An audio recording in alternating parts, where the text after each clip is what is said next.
स्वागत है दोस्तों एक बार फिर से हमारे YouTube चैनल पर। जैसा कि आप जानते हैं कि त्रैमासिक परीक्षा 2021-22 चल रही है, तो आज हमारे पास कक्षा 10वीं का विषय हिंदी का एक क्वेश्चन पेपर है जिसके साथ सॉल्यूशन भी दिया हुआ है। इसका पूर्णांक होगा 80 अंक का और समय होगा आपका 2.5 घंटे का। जैसा आप थोड़ा सा मैं आपको बताया था कैसे कैसे क्वेश्चन आते हैं, जैसे कि सभी प्रश्न आपको अनिवार्य हल करना। जैसे बात करते हैं कि 1 अंक के 5 क्वेश्चन होंगे, टोटल 32 क्वेश्चन होंगे। ऑब्जेक्ट टाइप की बात करते हैं, उसके बाद 2 अंक के 10 होंगे तो टोटल आपका 20 अंक मिलेगा। 3 अंक के होंगे 4 तो आपको 12 मिल जाएंगे। 4 अंक के 4 होंगे तो आपको 16 अंक मिल जाएंगे। चलिए बिना किसी देरी के मैं आपको क्वेश्चन क्यों लेके चलता हूँ, साथ में आंसर्स भी हैं साथ में, तो आप देख लीजिए और वीडियो के अंत तक बने रहिए। तो चलिए बिना किसी देरी के बताता हूँ। सही विकल्प चुनना है कि प्रश्न है, नेताजी की मूर्ति पर चश्मा कौन लगाया करता था। आपका ऑप्शन सारे दिए हुए हैं, आज साथ में आंसर भी दिया। सबसे नीचे उत्तर कैप्टन चश्मे वाला, तो आपका आंसर है। चलिए अगला है, अगले क्वेश्चन चलता हूँ। अगला है, प्रसिद्ध कहानीकार स्वयं प्रकाश का जन्म मध्य प्रदेश है, तो किस जिले में हुआ था। तो आपका आंसर हो जाएगा इंदौर जिले में आपका आंसर हो जाएगा बा। तो चलिए आगे बढ़ते हैं। प्रश्न, कस्बे के मुख्य चौराहे पर लगी सुभाष चंद्र बोस की मूर्ति किस चीज़ की बनी हुई थी। आपका आंसर होगा संगमरमर की, ऐसा आपका आंसर हो जाएगा। अगला क्वेश्चन है कि प्रश्न, राम वृक्ष बेनीपुरी का जन्म बिहार के मुजफ्फरनगर जिले में किस गांव में हुआ था। ये आपका गांव का नाम पूछा है, तो नाम से समझ में आ रहा है राम वृक्ष बेनी, तो बेनीपुर नाम से वो आपका हो जाएगा आंसर बेनीपुर। चलिए आगे बढ़ते हैं, अगला क्वेश्चन देखता हूँ, बताता हूँ आपको। अगला क्वेश्चन है कि बाल गोविंद भगत किस को साफ कहकर संबोधित करते थे। तो आपका ऑप्शन है कबीर को, रहीम को, आगे ऑप्शंस भी दिए हुए हैं साथ में आंसर दिए, तो आपका आंसर हो जाएगा कबीर को। अगर आपकी वीडियो थोड़ी सी भी पसंद आई तो प्लीज़ उसको लाइक कीजिए, साथ में चैनल को सब्सक्राइब करना ना भूलें। अगला क्वेश्चन क्यों चलता हूँ। बाल गोविंद भगत की प्रभातिया किस माह में प्रातः काल में ही आरंभ हो जाती थी। तो आपका आंसर हो जाएगा कार्तिक में, ये आपका आंसर हो जाएगा। अगला क्वेश्चन, नवाब साहब ने लेखक को क्या खाने का नियंत्रण दिया था। तो आपका आंसर हो जाएगा खीरा खाने को। तो चलिए आगे बढ़ते हैं। वो वीडियो लंबी होने वाली, तो वीडियो के अंत तक बनी रहिए क्योंकि ये बहुत इंपॉर्टेंट क्वेश्चन है, बहुत इंपॉर्टेंट क्वेश्चन आंसर हैं जो कि आपके तिमाही में और छमाही में चांसेस हैं कि आ सकते हैं। मान के चलो अगर आपका फाइनल का एग्ज़ाम नहीं होता है, वार्षिक एग्ज़ाम नहीं होता है, तो आपके इन्हीं के बेस पे आपके आंसर, इन्हीं के बेस पे आपके अंक बनाए जाएंगे तिमाही और छमाही के में, इसलिए बहुत इंपॉर्टेंट है। चलिए क्वेश्चन क्यों लेके चलता हूँ। क्वेश्चन है कि हिंदी के प्रसिद्ध कहानीकार यशपाल का जन्म पंजाब में कहाँ हुआ था। तो आपका आंसर हो जाएगा फिरोजपुर छावनी में। अगला क्वेश्चन है, लेखक ने अपनी कहानी हेतु ट्रेन की कौन सी क्लास का टिकट लिया था। यह आपका क्वेश्चन है, तो आपका आंसर हो जाएगा 2nd क्लास का। अगला क्वेश्चन है, सूरदास का जन्म कहाँ हुआ था। सूरदास का जन्म हुआ था, आपका ऑप्शंस दिए हुआ, तो उत्तर में आपका हो जाएगा 1478 ईस्वी में हुआ था। ये ऑप्शंस के हिसाब से चलना पड़ेगा। तो चलिए आगे बढ़ते हैं।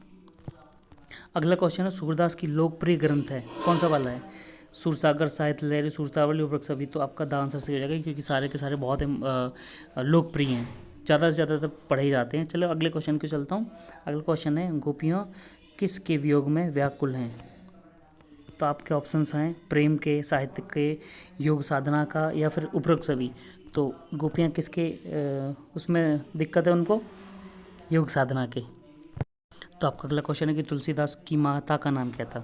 आपका अगला क्वेश्चन ये है कि तुलसीदास की माता का नाम क्या था। तो आपका हुलसी बाई बोल सकते हैं क्योंकि बाई नॉर्मल में लिखा जाता है, पहले लिखा जाता था तुलसी बाई। अगला क्वेश्चन है कि रामचरितमानस की रचना कौन सी भाषा में की गई थी। तो आपका आंसर हो जाएगा अवधी भाषा में, आपका आंसर हो जाएगा। चलिए अगले क्वेश्चन को लेकर चलता हूँ आपको मैं। अगला क्वेश्चन है कि श्री राम अपने मीठे बचनों द्वारा किसका क्रोध शांत करते हैं। तो इसका आंसर हो जाएगा परशुराम का, क्योंकि उन्होंने श्री राम ने परशुराम का धनुष तोड़ दिया था। कब, जब विवाह हो रहा था उनका तब। तो चलिए आगे बढ़ते हैं। अगला क्वेश्चन है, देव के कार्यों में किस रस की प्रमुखता दिखाई देती है। आपका आंसर हो जाएगा श्रृंगार रस की। तो चलिए आगे बढ़ता हूँ, अगले क्वेश्चन को लेकर चलता हूँ आपको मैं। आपका अगला क्वेश्चन है कि रीतिकाल के कवि देव का जन्म उत्तर प्रदेश के किस जिले में हुआ था। ये उत्तर प्रदेश के किस जिले में हुआ था। तो आपका आंसर हो जाएगा इटावा में, क्योंकि इटावा बहुत फेमस है।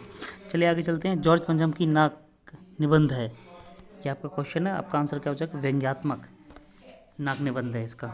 चलिए अगले क्वेश्चन को लेकर चलता हूँ। आगे क्वेश्चन है कि रानी एलिजाबेथ द्वितीय महारानी थी, ये आपका क्वेश्चन है।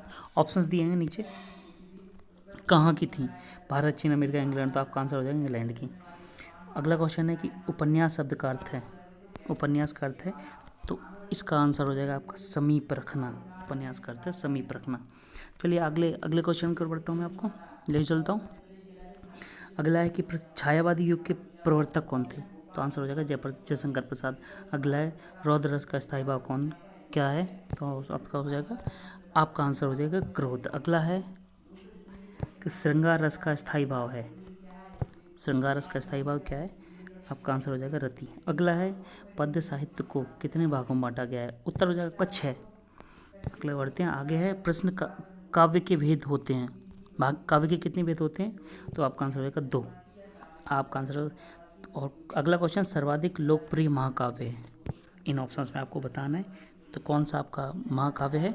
रामचरितमानस, भगवान राम के ऊपर लिखा हुआ ये। तो चलिए आगे बढ़ते हैं। अगला क्वेश्चन है कि खड़ी बोली का प्रथम महाकाव्य है। तो खड़ी बोली का प्रथम महाकाव्य कामायनी। अगला क्वेश्चन है चौराहे में समास है, चौराहे में कौन सा समास है? तो आपका आंसर हो जाएगा द्विगुणी समास है उसमें। आगे बढ़ते हैं। वीडियो लंबी होने वाली क्योंकि इसमें पूरे क्वेश्चन, बहुत इंपॉर्टेंट क्वेश्चन डाले गए हैं, इसलिए वीडियो के अंत तक बने रहिए। अगर आपको अभी तक लाइक नहीं किया तो प्लीज़ लाइक कर दीजिए वीडियो को, और साथ में चैनल को सब्सक्राइब भी कर दीजिए। लास्ट क्वेश्चन है ये, इसका ऑब्जेक्ट टाइप की बात करते हैं तो क्या है घनश्याम का समास? घनश्याम में कौन सा समास है? तो इसमें आपका है कर्मधारय। तो चलिए आगे बढ़ते हैं अगले क्वेश्चन की ओर। क्वेश्चन नंबर दूसरे आते हैं, रिक्त स्थान की पूर्ति करना है इनको। तो चलिए क्वेश्चन बता देता हूँ। सूरदास के पदों का संकलन में है, आपका आंसर क्या होगा? तो इसका आपका आंसर हो जाएगा सूरसागर। अगला सूरदास ने भक्ति को श्रेष्ठ माना, कौन सी भक्ति को? सगुण भक्ति को। अगला है सूरदास का जन्म नामक ग्राम में हुआ था, कौन से नामक ग्राम में? सीही नामक ग्राम में। अगला है सूरदास ने अपनी काव्य में प्रयोग किया है, कौन सी भाषा प्रयोग किया? तो इसका आंसर हो जाएगा आपका ब्रज भाषा, क्योंकि बहुत ये चीज़ है, उर्दू भाषा वो जानते थे, जानते होंगे लेकिन उन्होंने यूज़ नहीं किया। पांचवें क्वेश्चन की बात करते हैं, तुलसीदास जी का मुख्य ग्रंथ कौन सा? मुख्य ग्रंथ है रामचरितमानस। अगला है तुलसीदास जी के गुरु का नाम क्या था? नरहरि उनके गुरु का नाम था। अगला है कवि देव ने अपनी रचनाओं का वर्णन किया है, संयोग वियोग श्रृंगार में, रस वात्सल्य में। तो आपका आंसर हो जाएगा संयोग व वियोग श्रृंगार में, ये दोनों वाह भी है यहाँ पे वाह। तो चलिए आगे बढ़ते हैं। रीतिकाल के कवि देव का जन्म में हुआ था, कितनी ईस्वी में हुआ था? आपको 1673 ईस्वी में हुआ था। आगे बढ़ते हैं। अगला क्वेश्चन है कि कहानीकार स्वयं प्रकाश ने अपनी कविता में जीवन का कुशल चित्रण किया, किसका? मध्यवर्गीय का। अगला है कैप्टन ने नेताजी की मूर्ति अच्छी नहीं लगती थी कैप्टन को, तो आपका इसका आंसर हो जाएगा बिना चश्मे वाली। इसका आंसर आपका हो जाएगा क्या? बिना चश्मे वाली। चलिए आगे बढ़ते हैं। आपका अगला क्वेश्चन है कि बाल गोविंद भगत के ही गीतों को गाते और उन्हीं के आदर्शों पर चलते, कौन? कबीर जी। तो चलिए अगला मूर्तिकार जॉर्ज पंचम की नाप लेकर के दौर पर निकल पड़ा, कौन? संपूर्ण देश। इसका आंसर हो जाएगा आपका संपूर्ण देश। अगला जॉर्ज पंचम की मूर्ति का पत्थर भी जॉर्ज की तरह क्या था? विदेशी था, आपका आंसर हो जाएगा विदेशी। अगला है धर्म चक्र को घुमाने से धुल जाते हैं, क्या धुल जाते हैं? आपके पाप धुल जाते हैं। अगर धर्म चक्र चलाएंगे तो आपके पाप धुल जाते हैं, ऐसा कहा जाता है। तो चलिए आगे बढ़ते हैं। अगला क्वेश्चन है कि रचना के आधार पर वाक्य के प्रकार कितने प्रकार होते हैं? 3 या 8? तो आपका आंसर हो जाएगा 3। अर्थ के आधार पर वाक्य प्रकार कितने होते हैं? 8। संधि प्रकार की होती है, कितने प्रकार की होती है? 3 प्रकार की होती है, वो आपको पता है। चलिए आगे बढ़ते हैं कि आचार्य भरत ने काव्य की आत्मा किसे कहा है? तो रस को आचार्य भरत ने काव्य की आत्मा कहा है। आगे बढ़ते हैं। ये आपका अगला क्वेश्चन है जिसके प्रति स्थायी भाव उत्पन्न हो वह कहलाता है, क्या कहलाता है? स्थायी भाव। स्थायी भाव उत्पन्न हो वो स्थायी भाव या संचारी भाव में तो स्थायी भाव कहलाता है। तो आपका लास्ट है कि आश्रय की उचित उत्पन्न होने वाले अस्थिर मनोविकार को क्या कहते हैं? संचारी भाव कहते हैं। तो ये आपके कंप्लीट होते हैं। चलो बताता हूँ आगे क्या है। आपको गद्य खंड आप दिए हुए हैं, ये आपको पूरा पढ़ना है, इसमें से ही आपके क्वेश्चंस नीचे पूछे जाएंगे सारा का सारा पढ़ने के बाद। चलिए इसको आगे बढ़ाता हूँ। प्रश्न क्या कहता है कि सेनानी ना होते हुए भी चश्मे वाले को लोग कैप्टन क्यों कहते थे? ये क्वेश्चन है, तो ये आपका आंसर हो जाएगा। आप आराम से पढ़ लीजिए, पॉज करके इसको लिख लीजिए आराम से और इसको याद कर लीजिए। बहुत काम का है, बहुत इंपॉर्टेंट है, इसलिए मैंने यहाँ पर आपको दिया है। अगला क्वेश्चन देख लें। अगला क्वेश्चन क्या कहता है कि नगर पालिका के ने नेताजी के प्रति अपनी कृतज्ञता किस प्रकार प्रकट की? ये आपका क्वेश्चन है, तो ये आपका नीचे आंसर दे दिया है, वो इसको पढ़ लीजिए आप। पॉज करके आप इसको लिख लीजिए अपनी फिर कॉपी में। अगला है कि नगर पालिका द्वारा कस्बे में क्या क्या कार्य करवाए जाते हैं? तो ये इसके उत्तर है, उसका नीचे आप लिख लीजिएगा। ये बहुत इंपॉर्टेंट क्वेश्चन है, इसीलिए यहाँ पे दिए गए हैं।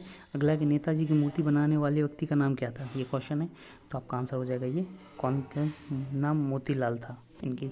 अगला क्वेश्चन है, आपके विद्यालय में शारीरिक रूप से चुनौतीपूर्ण विद्यार्थी हैं, ठीक है, उनके लिए विद्यालय परिसर और कक्षा में किस तरह के प्रावधान किए जाएँ प्रशासन को कि इस संदर्भ में पत्र द्वारा आपको सुझाव देना है, पत्र लिखना है आपको। तो ये पत्र है, आप लिख सकते हो बिल्कुल। आपको स्टार्टिंग बताया तो कैसा कि सेवा में शिक्षा निदेशक, शिक्षा निदेशालय, पुराण सचिवालय, नई दिल्ली, ये है नॉर्मली। तो वैसे क्या है, विद्यालय में शारीरिक रूप से चुनौतीपूर्ण विद्यार्थियों के लिए सुव्यवस्था हेतु प्रार्थना पत्र। ये आपका पूरा प्रार्थना पत्र पॉज करके आप बिल्कुल लिख लीजिए आराम से और इसको याद कर लीजिए, ताकि बहुत इंपॉर्टेंट है। अभी पूछा जाएगा, हो सकता है 6 माह में पूछा जाए, और वार्षिक अगर होते हैं आपके एग्जाम तो उसमें भी पूछा जा सकता है। तो आप उसको याद कर लें, वो बेटर रहेगा। चलिए आगे बढ़ता हूँ, आगे ले चलता हूँ मैं आपको। ये आपका लास्ट है, उसके बाद आप क्या लिख सकते हैं? साधन्यवाद भवदीय नाम, आपका पता, कक्षा और पता और दिनांक, ये सब डाल सकते हैं। अगले क्वेश्चन को लेकर चलता हूँ आपको मैं। अगला क्वेश्चन क्या कहता है कि बाल गोविंद भागवत अपनी बेटी पर अधिक ध्यान देते थे, क्यों? ये आपका आंसर है, ये लिख लीजिए। अगला क्वेश्चन है कि बाल गोविंद भागवत की पतोहू की विशेषताएं लिखिए, ये आपका क्वेश्चन अगला ये आपका आंसर हो जाएगा। तो अगला क्वेश्चन ये है कि खेती बरी से जुड़े ग्रस्त बाल गोविंद भगत अपनी किन चारित्रिक विशेषताओं के कारण साधु कहलाए? ये क्वेश्चन है, ये नीचे आपका आंसर मिल जाएगा आपको। आप पॉज करके बिल्कुल आराम से लिख सकते हैं।